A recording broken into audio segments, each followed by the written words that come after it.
উঁচু এবং চিকন পিলারের উপর দিয়ে সাইকেল চালিয়ে চ্যালেঞ্জ কমপ্লিট করতে গিয়ে আমার সাথে শেষেটা হয়ে গেল গাইস। প্রতিদিনের মতো বিকেলবেলা সাইকেল চালাতে চালাতে স্টান গ্রাউন্ডে পৌঁছে যাই। স্টান গ্রাউন্ডে এসে হুইলে সার্কেল মারতে স্টার্ট করে দিই, কিন্তু লোকের কারণে এক রাউন্ড মেরেই আমাকে থেমে যেতে হলো। দেন আমি শুরু করে দিই সুইচ ব্যাক সার্ফিং, অর্থাৎ উল্টো অবস্থায় সাইকেল চালানো দাঁড়িয়ে।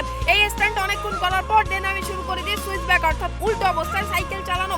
এই ট্রিকটা অনেকক্ষণ করার পর দেন আমি নতুন স্টান্টটি করতে আরম্ভ করে দিই, অর্থাৎ প্র্যাকটিস করছিলাম।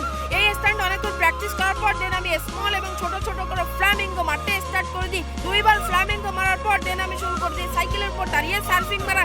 অনেকক্ষণ সার্ফিং মারার পর দেন আমাকে এক ভাই বললো, এই যে চিকন পিলার দেখতে পাচ্ছ পুরো এসে আমাকে এই পর্যন্ত এসে চ্যালেঞ্জ কমপ্লিট করতে হবে। প্রথমে কিন্তু এখান থেকে আবার একটু ব্যাকাও আছে আর জায়গাটাও বেশ ছোট, কিন্তু তাও সাহস করে চ্যালেঞ্জ কমপ্লিট করার জন্য সাইকেল এবং আমি দুজনই উপরে উঠে পড়ি। এবং প্রথমবার যখন চালিয়ে কমপ্লিট করব চ্যালেঞ্জ, কিন্তু আমি ভয়ে পড়ে যাই।